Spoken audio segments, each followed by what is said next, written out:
Hello everyone, welcome back to our another episode on Team Beyond the Ranks. Today I have a very special guest with me, आशी सिंह. सो आज का जो हमारा podcast है वो civil engineering background के around revolve करेगा. और जैसा कि एक जनरल नोशन भी है और इंजीनियरिंग कॉलेज में ये बहुत ज़्यादा ऐसा बोलते हैं कि चार ब्रांचेस बहुत टफेस्ट मानी जाती हैं, जैसे कि first is mechanical, electronics, electrical और सिविल इंजीनियरिंग, मैक जिसे बोला जाता है. तो हम आज आशी से समझेंगे कि यार उनकी इंजीनियरिंग की जर्नी कैसी थी. पोस्ट डेट आशी ने अपनी बीटेक और एमटेक के बाद क्या किया, अभी वो क्या कर रहे हैं, और उनका करियर में उनकी करियर ट्रेजेक्ट्री कैसी रही है. वो यंगस्टर्स को जो अभी कॉलेज में अपनी बीटेक सिविल इंजीनियरिंग परस्यू कर रहे हैं या फिर एमटेक इन सिविल इंजीनियरिंग के किसी ब्रांच से कर रहे हैं, तो उनके लिए आशी के लिए क्या सजेशंस हैं. So welcome on our podcast Ashi, so good to have you. Thank you so much, Lavin. It's good to be here also. Yeah. So Ashi, without wasting much of our time, I would just like to, you could, if you could tell about your, academic background in much more detail, कि यार कहाँ से 12th के बाद से idea आया कि civil engineering pursue करना है. और उसके बाद, क्योंकि एक जनरल नोशन है कि गर्ल्स बहुत कम रहती हैं सिविल इंजीनियरिंग बैकग्राउंड में, ठीक है. आईटी में, बायोटेक में, फार्मा में बहुत ज्यादा गर्ल्स का इंटरेस्ट रहता है, इंक्लिनेशन रहता है. लेकिन सिविल इंजीनियरिंग में मैंने अपने कॉलेज डेज में भी देखा था, काफी कम पॉपुलेशन रहती है. तो यू नो ये थॉट कहाँ से आया था? So, जब मैं अपनी actually first time stream choose कर रही थी कि मुझे इंजीनियरिंग में कौन सी स्ट्रीम लेनी है, so I had a discussion with my father कि क्या क्या फ्यूचर करियर एक्सपेक्ट्स हो सकते हैं. सो मेरे को आईटी और सीएस में I don't have that much interest, but हाँ वो तो धीरे धीरे डेवलप हो गया. But apart from civil is like something what you study ना, यू कैन सी. अगर मैंने ये देखा कि there like things, roads, highways, structures, whatever you are building, you can see it, you can correlate it. आप CSIT में कर लो, it's always coding. आप एक output देखते हो. I have to, I can see the output also, and I can see also the process also कि वो कैसे build हो रहा है. So that is very interesting for me. So मेरे को interest वहाँ से आया कि this is the field I want to go in. Although इसमें बहुत कम females आती हैं. उसका reason भी है क्योंकि because it's a very tough ये है आपका, क्या कहते हैं, लाइन, सिविल लाइन आपकी बहुत टफ हो जाती है एज कम्पेयर टू बाकी सारे स्ट्रीम्स से. सो इट्स फाइन, बट मेरा इंटरेस्ट इस सिविल में ही था. ओके. सो आशी, आपने अपनी बीटेक थोड़ा सा हमारे व्यूअर्स को अपने ग्रेजुएशन और पोस्ट ग्रेजुएशन के बारे में बताइए. आपने किस कॉलेज से की और मास्टर्स में आपका क्या सब्जेक्ट था, क्योंकि सिविल इंजीनियरिंग भी आगे जाके मास्टर्स में डिवाइड हो जाती है अलग अलग ब्रांचेस में. तो उसके बारे में थोड़ा सा बताइए हमारे व्यूअर्स को. ओके, सो मैंने अपनी सिविल इंजीनियरिंग करी है इंद्रप्रस्थ इंजीनियरिंग कॉलेज से. Okay, so I completed my civil engineering in 2019. Okay. Okay, and after that I went to NICMA, National Institute of Construction Management and Research. It's basically a construction management, and it's a MBA. Now it's been converted into MBA. When I did it, it was a postgraduate certificate. So I did it project engineering and management. So जितने भी यहाँ पे भी निकमार में there are like few courses which is advanced construction management, project engineering and management, then it's urban planning, a lot of options also, and that caters to the management aspect of the construction. So after civil engineering के बाद either you can do MTech or either you can do MBA. So MBA is like simple MBA जो आप लोग करते हो, business administrations, each and everything, marketing. Apart from that, you can also do in construction management, which I did it from NICMAR. And MTechs in it branches in either in structures, either in geotechnical, these kind of things. Depending upon the interest, आपको किस branch में जाना है. Hydrology हो जाती है, structure हो जाते हैं, जो टेक्निकल हो जाती है. So it depends. एमटेक अलग है और एक एमबीए अलग है. ओके. ओके. सो यहाँ पर मेरा आपसे ये समझना है आशी की, जैसे आपने अपनी मास्टर्स के बाद, उसके बाद आपने as I was going through your LinkedIn, आपने एलएनटी में भी जॉब की है. उसके बाद right now you are working at Jacobs. So आप मैं इस क्वेश्चन को ब्रेक डाउन करता हूँ दो सेगमेंट्स में. पहला, आप अपना करियर का जो आपके 2-2.5 साल अपने एलएनटी में स्पेंड किए, उसके बारे में बताइए. एलएनटी में क्या आपकी रोल्स एंड रिस्पॉन्सिबिलिटीज थी? क्या ये ऑन कैंपस प्लेसमेंट था या फिर आपने ऑफ कैंपस अप्लाई किया था मास्टर्स के बाद? और वहाँ पर आपकी क्या लर्निंग्स थी, कैसी ओवरऑल ग्रोथ थी? और उसके बाद फिर हम सेकंड सेगमेंट में कवर करेंगे जो आपकी करंट रोल है जैकब्स के बारे में. सो निकमार में बहुत सारी कंपनीज आती हैं, including all the construction companies, which is LNT, Tata, KPMG, you name it, we have there. So इसलिए NICMAR is a very good option if you आपको मैनेजमेंट साइड जाना है apart from doing the MTech. So you can go to the NICMAR and then you can also get the MBA plus आपको placements भी अच्छी मिलती है वहाँ पे. सो मेरी कैंपस प्लेसमेंट थी और मेरी एलएनटी की जर्नी सबसे ब्यूटीफुल जर्नी थी because I get to learn a lot there. Okay. So अगर आपकी फर्स्ट कंपनी में आपको बहुत ज़्यादा सीखने को मिलता है that's very good because after that आपकी जर्नी बहुत सिंपल हो जाती है. सिंपल नहीं इन द सेंस स्ट्रगल्स कम हो जाते हैं, आई वुड से दैट. सो मेरा प्रोजेक्ट था, I was posted on the site not in the HQ which is headquarters. मैं साइट पे थी फॉर 2.5 years एंड वहाँ पे जो चैलेंजेस होते हैं प्रोजेक्ट्स में I get to know that and I was working as a senior engineer in planning department. Okay. So आप जब साइट पे जाते हो तो सब डिपार्टमेंट्स होते हैं. सेफ्टी डिपार्टमेंट होता है, प्लानिंग डिपार्टमेंट होता है, एडमिन होता है, जियो टेक्निकल होता है. डिपेंडिंग अपॉन द प्रोजेक्ट्स वहाँ पे डिपार्टमेंट्स आपके डिवाइडेड होते हैं. सो प्लानिंग डिपार्टमेंट में भी तो I learn a lot there. मेरी वहाँ पे रिस्पॉन्सिबिलिटीज होती थी that I have to draft the letters, I have to prepare the 3 month plan, prepare the DPRs and MPRs. बहुत सारे काम होते हैं, prepare the claims. So L and T में आपको बहुत सारी चीज़ें सीखने को मिलती हैं. प्लस साइट पे थी तो I get to know lot of कि एक्चुअली प्रोजेक्ट बनता कैसे है from starting to end. And I was very fortunate क्योंकि जब मैंने ज्वाइन किया था तो प्रोजेक्ट को सिर्फ मोस्टली 6 months ही हुए थे. So it was at very initial phase. Okay, so it was a tunnel project. मतलब ऋषिकेश from Kanpurag की जो रेलवे लाइन बन रही है, I was working there. Oh, Okay, so उसके भी it's a project which is divided into the 9 phases. So I was working on the phase 4, जिसमें 2 TBMs use होती tunnel boring machines. So it was a very good thing to see कि procurement कैसे होती है, फिर उसका transportation कैसा होता है, and फिर आप उसको drive कैसे करते हो. Although there are specific people and the team for tunnel TBM because they have the very expertise, they are expert होते हैं उस चीज़ पे वो लोग. So but it was a very great journey and currently I am working in Jacobs. Jacobs, it's been almost 1 year I have worked in Jacobs, and as a Jacobs I am working as a deputy cost controller. So L&T was a contractor and Jacobs is the consultant. So okay. it's like okay, so consultant, I'm working as a consultant and मेरे projects mostly बाहर के ही हैं. It's in Australia and New Zealand. So usually हमारे shift timings के हिसाब से we work it and वहाँ पे I look in the financials of the project. कि कैसे Okay. प्रोजेक्ट चल रहा है, give suggestions to the PMs कि how to control the financials of the project, plus preparing on some dashboards जैसे we get the idea कि क्या projects में चल रहा है. And I'm also working in a project for the UK which is for the scheduling purposes, planning purposes. Okay. अच्छा आशी, यहाँ पर ना मेरे को ये समझना है कि जो भी आपके साथ के बीटेक के बंदे थे, जो भी आपके साथ पूरी स्ट्रेंथ थी और जो मास्टर्स की, सो मतलब मेरे को पूरा एग्जैक्ट डाटा नहीं चाहिए, like on a rough estimate, क्या कितने % लोग कोर में काम कर रहे हैं, कोर सिविल इंजीनियरिंग बैकग्राउंड में काम कर रहे हो, कितने लोगों ने आईटी में चले गए या फिर अपनी ऑल टुगेदर ब्रांच ही शिफ्ट कर ली? मेरे को बस ये समझना था. Yeah, I would say कि more than 90% तो people are working in the field because क्या है कि I cannot say that क्योंकि मैंने जब मैनेजमेंट करी तो मेरा स्ट्रीम थोड़ा डिफरेंट हो जाता है. फिर I ठीक है. can go into the marketing also, I can go into the consultant field also, I can go into the design also. So that is very difficult. I can go into the project controls also. So वो चीज़ होती है क्योंकि अभी मैं जिस team में काम कर रही हूँ that is project controls. Okay, वो बिल्कुल मेरी कोर से डिफरेंट है. If I would say that core में I learn something else and I am working something else है, तो वो डिफरेंट आता है.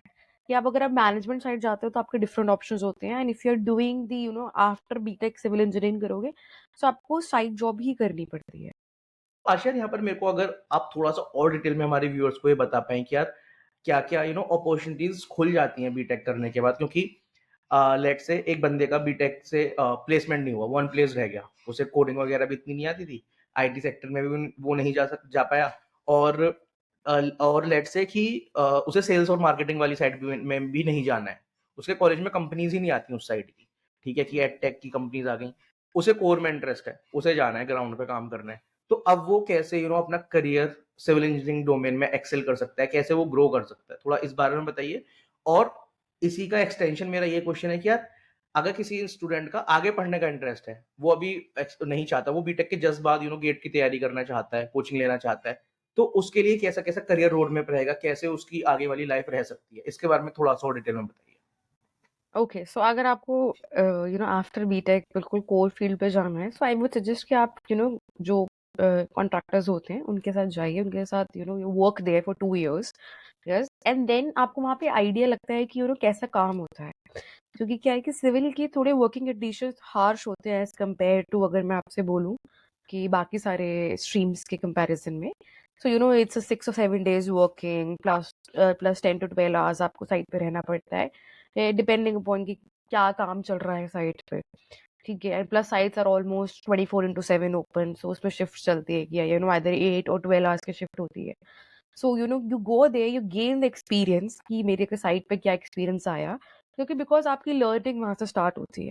क्योंकि अगर मेरा प्रोजेक्ट स्टार्ट हो रहा है, सो आई डोंट नो कि प्रोजेक्ट स्टार्ट हो रहा है तो मुझे क्या क्या रिक्वायरमेंट होगी प्रोजेक्ट की, but you go there, you learn about that, that's very good. फिर जब आप सेकंड फेज पे आते हो कि जब वो पीक पे चल रहा है तो कैसे होगा, then जब वो क्लोज हो रहा है, तो डिफरेंट डिफरेंट प्रोजेक्ट साइकिल्स होती है, यू गेट टू लर्न कि वहाँ पे क्या काम हो सकता है और क्या मैं लर्न कर सकता हूँ, क्या मेरा इंटरेस्ट है प्लस ऑल्सो।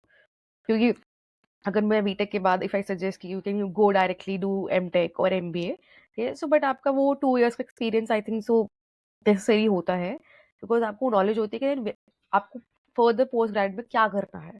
अगर आप एमटेक करते हो तो एमटेक में you can either go in designing, you can become a design engineer.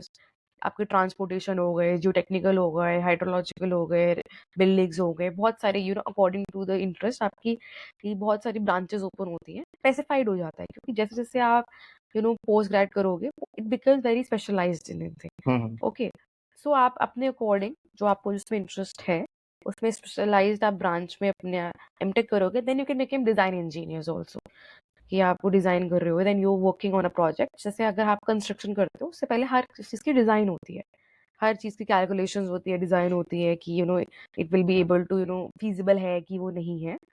सो आप उस फेज में जा सकते हो, either you can go to the pre construction phase और the post construction. Pre construction phase is like designing, and during the construction phase अगर मैं बोलूँ तो। ओके।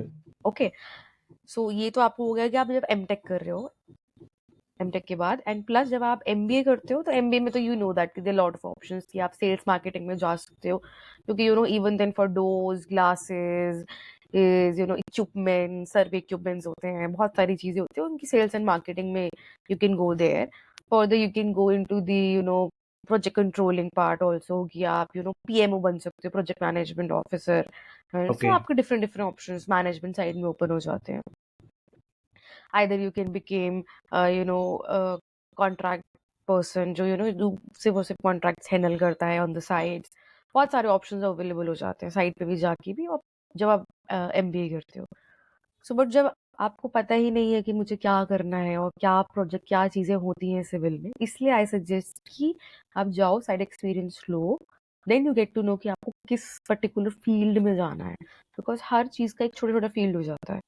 वैसे ओके। एक कोई बंदा बिलिंग हैंडल करता है, कोई बंदा प्लानिंग हैंडल करता है, कोई बंदा कॉन्ट्रैक्ट्स हैंडल करता है, प्लस शेड्यूलिंग करता है, कोई सेफ्टी में है, कोई क्वालिटी में है कोई साइट इंजीनियर है, कोई कंक्रीटिंग में जाता है, कोई फ्रेमवर्क्स में जाता है।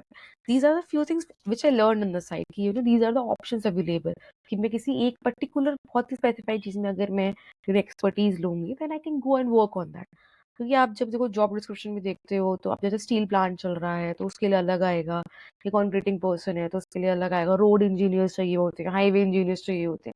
These are lot of things which you can go and anything. अब सपोज जैसे मेरा एक्सपीरियंस टनल्स में था, ओके, या इंफ्रास्ट्रक्चर में था, सो अब मेरे को I can not go in buildings, मतलब मुझे बिल्डिंग्स के लिए एक्सपीरियंस चाहिए, क्योंकि आप बहुत सारी ब्रांचेस होती है ना आपकी सिविल इंजीनियरिंग में, तो आपको फाइंड करना पड़ता है कि I find in the sense आपको इंटरेस्ट किस चीज कहाँ लाई करता है, कि आपको क्या फील्ड में जाना है, कौन सी field में जाना है। मेट्रोस का अलग होता है, बिल्डिंग्स अलग हो जाती हैं, ब्रिजेस अलग होते हैं।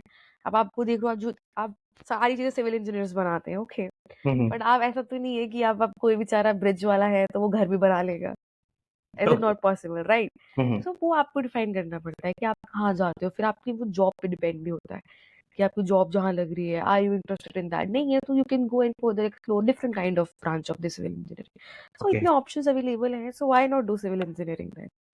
कूल कूल यार, ये मतलब वही ना, नेट पर यार यही दिखाते हैं कि, और कॉलेज में भी ये जनरल नोशन था कि ज़्यादा ऑप्शंस अवेलेबल नहीं है, कि गवर्नमेंट जॉब ही है, कि पीएसयूज ही हैं। ठीक है। यार आपने यहाँ पर दिल्ली मेट्रो, मतलब मेट्रो की बात करी, तो यहाँ पर मेरे को ये समझना है कि मतलब मेट्रो में किस किस टाइप की जॉब लग सकती है सिविल इंजीनियरिंग करके, मतलब क्या कोई पर्टिकुलर एग्जाम होता है कोई स्पेसिफिक, या फिर कोई वैकेंसीज निकालती है गवर्नमेंट? और मतलब क्योंकि मेट्रो तो आई बिलीव अब 5-6 सिटीज में आ गई है, मेट्रो सिटीज में। तो अगर मैं स्पेसिफिकली डीएमआरसी की बात करूं, या फिर किसी भी बड़ी सिटी में जो मेट्रो है, तो उनका क्या रहता है, कोई एग्जाम होता है या क्या रहता है, अगर आप बताएं थोड़ा। गवर्नमेंट में तो there is always exam, okay, okay. कि आपको एग्जाम देना है and then after that you clear it and then आप चले जाते हो। प्लस गवर्नमेंट के भी बहुत ऑप्शन होते हैं to become the junior engineer, फिर आप एग्जाम दोगे तो आप you can go for that civil engineering में। एंड गेट्स एंड पीएसयूज की बेसिस, गेट के बेसिस पे आपके स्कोर कार्ड पे भी आपकी जॉब लगती है। अच्छा। जॉब्स निकलती हैं गवर्नमेंट की। अगर आपका गेट का score, you have qualified GATE, तो आपको सिविल इंजीनियर्स की जॉब मिल जाएगी। It's option for government also. Plus private में जॉब जाता है आप प्राइवेट में जॉब कर सकते हो। मेट्रो प्रोजेक्ट्स में जो कॉन्ट्रैक्टर्स अभी इन्वॉल्व हैं, आप उनके साथ एसोसिएट होके can work, gate the experience for metro projects. Although Delhi is almost close out if I से, क्योंकि दिल्ली में तो अब स्पेस नहीं है, but there is Uttar Pradesh में चल रहा है, लखनऊ मेट्रो चल रही है अभी, पूरे मेट्रो चल रही है, इफ आई कुछ पटना में मेट्रो चल रही है। हम्म। सो जहाँ पे मेट्रोज का है, Bangalore metro is there, Chennai metro is there, so you can hmm. Go and work there. So आप मेट्रोज में होगा तो अगर आप बिल्डिंग्स में जाओगे, जो वर्क विद द कॉन्ट्रैक्टर जो हाई राइज बिल्डिंग्स बनाता है, तो gate the experience of high rise. If you working, आप जिस कॉन्ट्रैक्टर के साथ एसोसिएट होते हो, जिस फील्ड में आपको इंटरेस्ट है, तो हर एक कुछ ना कुछ डेवलपमेंट तो ऑलवेज इज देयर। रोड्स बन रहे हैं, एक्सप्रेसवेज बन रहे हैं, हाईवेज बन रहे हैं, so you can go and associate with the contractors जो वो फील्ड में काम करते हैं, and then you get the experience. Okay, got it. So यार अक्षय, यहाँ पर आपने पीएसयूज का नाम लिया, तो मेरे को ये जानना है कि जो गेट में बहुत जो टॉपर्स होते हैं, ठीक है, जिनका काफी अच्छा परसेंटाइल आता है, उन्हीं लोगों के पास ज्यादा ऑप्शन रहता है पीएसयूज में जाने का? और कितने, मतलब सिविल इंजीनियरिंग से रिलेटेड कितने पीएसयूज हैं इंडिया में? और क्या क्या रोल रहता है, मतलब पीएसयूज में किस टाइप की आपकी गवर्नमेंट जॉब लगती है? और इसके साथ साथ आई बिलीव कोई वो आईईएस का जो एग्जाम होता है, इंडियन इंजीनियरिंग सर्विसेज, वो भी शायद सिर्फ 4-5 ब्रांचेस में ही ओपन है, लाइक आई सिविल में बिलीव भी लाइफ होता है साइंसेज में वो वो, नहीं होता। सिविल में होता है, if I am not wrong. Civil में ओके। होता है, आईएएस सिविल में होता है। ओके। सो सपोज आप जब if you are doing the BTech, and BTech की ड्यूरेशन में you give the IAS exam which is important, I would say that. Plus hmm. GATE is also important, क्योंकि क्या होता है, अगर आपका हाई स्कोर होता है then you get to the सारे PSUs, Navratna, you can go and apply there, and directly आपके वहाँ पे जूनियर इंजीनियर्स या उस पे ऐसे जॉब बेस लग जाती है। ठीक है, हम्म। It's a very good experience, क्योंकि government, so everybody wants to work in a government, so सही आपको बात। एक्सपीरियंस हो जाता है। Although I am not part of it, तो मुझे इतना आइडिया नहीं है, I have much idea for the private, I would say that. ठीक है। एंड बट अब if you focus on that, it IAS exam is, it's tough for some people, I would say, but if you study and nothing is tough, मेरा जी तो ये जी। मानना है। अगर आप पढ़ाई नहीं करोगे तो सब टफ होता है, पढ़ाई हाँ, कर ली तो सब इजी हो जाएगा। सही बात, सही बात है। Okay, so you please get to clear the GATE or IAS because it helps you future.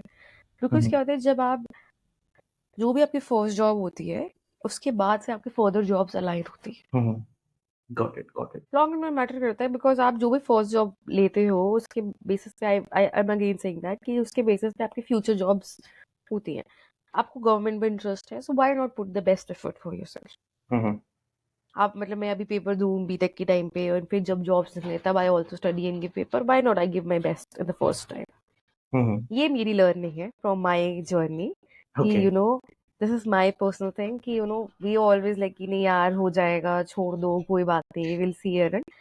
So, nahin, I got to learn that, if you want to do something in your life, do it the best first time. अगर नहीं possible हो पाता आपसे, then it's okay. There's a lot of option. आप either you straight line पे आप जाओ, either you can take a curve to go reach there. You will reach there at your portion. But I would say take a straight line. आशी यार, मेरे को यहाँ पर ये समझना है, क्योंकि आपको ऑलमोस्ट 3-3.5 साल का एक्सपीरियंस हो गया, तो यार क्या क्या चैलेंजेस आते हैं? क्योंकि यार पता है, जितना हम किसी पर्टिकुलर डोमेन के बारे में अवेयरनेस स्प्रेड कर रहे हैं, कुछ कुछ मिस ब्रेक कर रहे हैं, कुछ कुछ ऐसी चीजों के बारे में बता रहे हैं जो लोग ज्यादातर खुल के बात नहीं करते, उसी के साथ साथ हमें ये बताना भी बहुत जरूरी है कि इस डोमेन में क्योंकि रियलिटी चेक देना जूनियर्स को, कि यार भाई, ये आपने जो फील्ड पिक किया है ना, ये बहुत, इसकी बहुत लंबी रेस होने वाली है, इसमें शॉर्ट टर्म सक्सेस मिलने के चांस नहीं है, ये एक it's a long term race.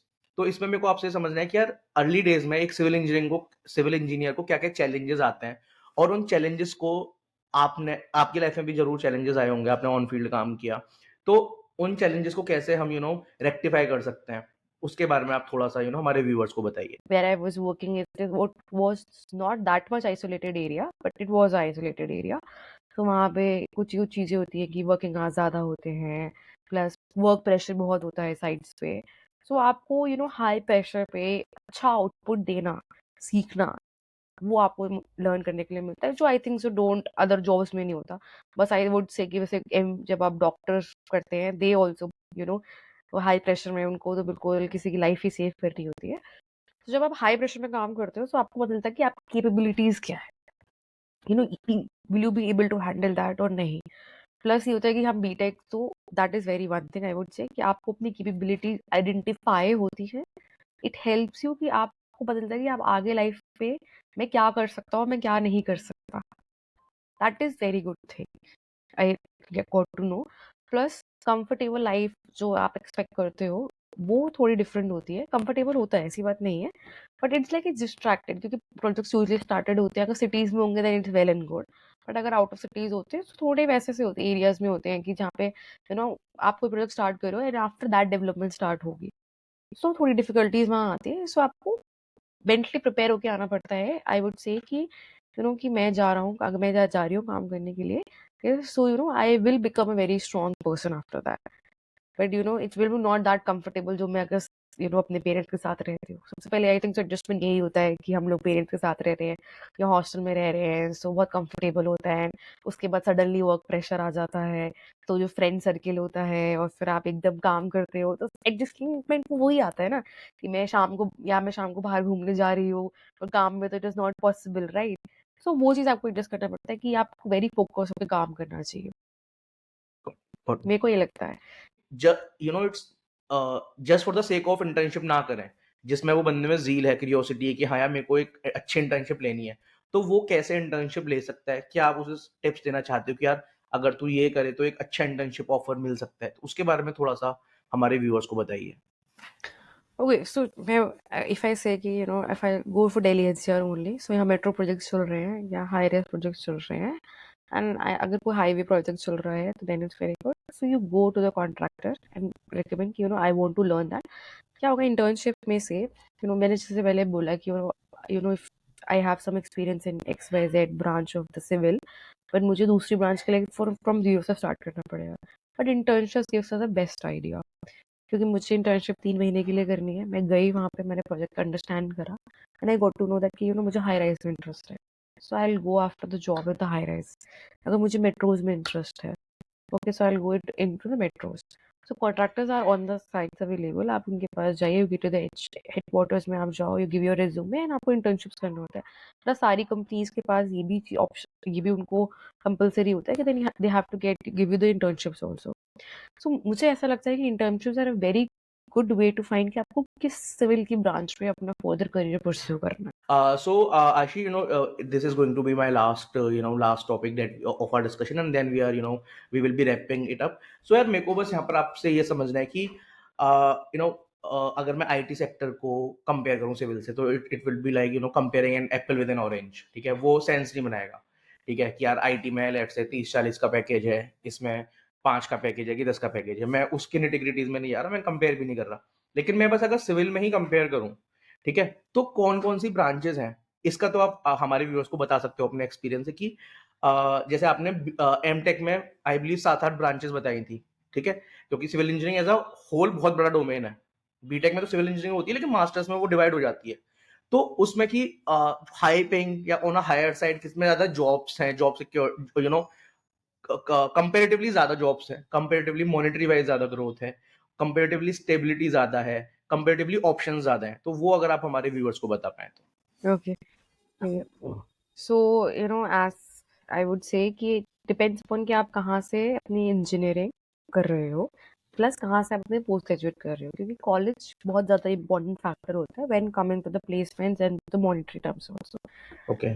Okay, first thing is that. Plus ये होता है कि अगर if you as in civil आपका एक्सपीरियंस इक्वल्स टू डिसाइड कि आपको क्या पे स्केल होता है।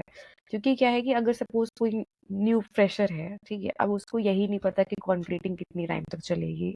सो हाउ कैन यू से कि मैं उसको बिल्कुल एज कम्पेयर टू आईटी की मैं बहुत ज़्यादा मतलब पैसे दे सकूँ या बहुत ज़्यादा मेरा पैकेज हो सकता है।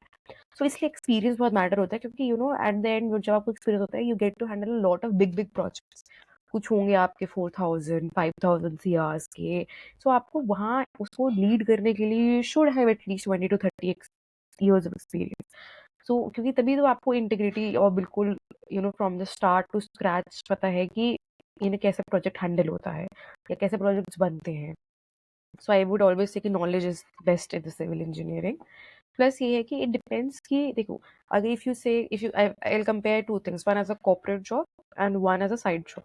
ओके, तो साइड जॉब में आपको फुल विजडम मिलेगा, प्रोजेक्ट कैसे स्टार्ट होता है, कैसे चीजें हैं। प्लस मैं विजडम जॉब में डिजाइनिंग, मतलब कॉर्पोरेट जॉब में I would say it is a designing job. तो डिजाइनिंग आपकी प्री कंस्ट्रक्शन फेज होती है, आई वुड से दैट कि जब तक कुछ कंस्ट्रक्शन नहीं हो रहा तब आप पूरा डिजाइन कर रहे हो। सो डिजाइनिंग में भी सेम इक्वल्स कि आपका एक्सपीरियंस कितना है, क्योंकि मुझे कोई प्रोजेक्ट बनाना है। सो मुझे क्या क्या डिज़ाइन करना है उसमें, अगर मैं बिल्डिंग्स एग्जांपल लूँ, इट्स वेरी सिंपल कि मुझे बिल्डिंग्स बनाना है, क्या लोड होनी चाहिए, क्या चीज़ें होनी चाहिए, क्या उसका लेआउट होना चाहिए, ये सारी चीज़ें। So thank you for the detailed response, Ashi.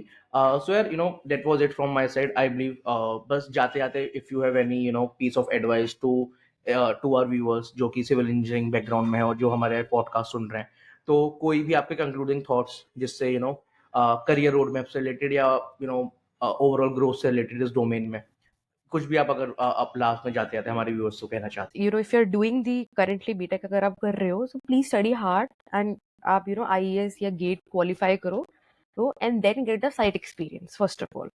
सो क्योंकि आपकी स्टडीज वेरी इंपॉर्टेंट है, आपको अच्छा कॉलेज मिलेगा, सो आपकी करियर ग्रोथ अच्छी होती है, फर्स्ट थिंग इज दैट।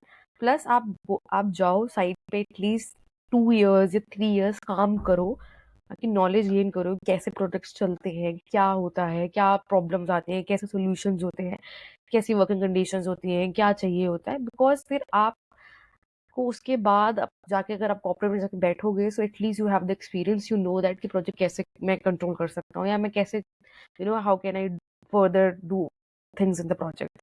कि मुझे एक्सवाइजेड स्ट्रीम में जाना है, तो वो क्या एक्सवाइजेड स्ट्रीम है, अगर मुझे उसका बेस ही नहीं पता होगा, so how can I go to the first stage of that.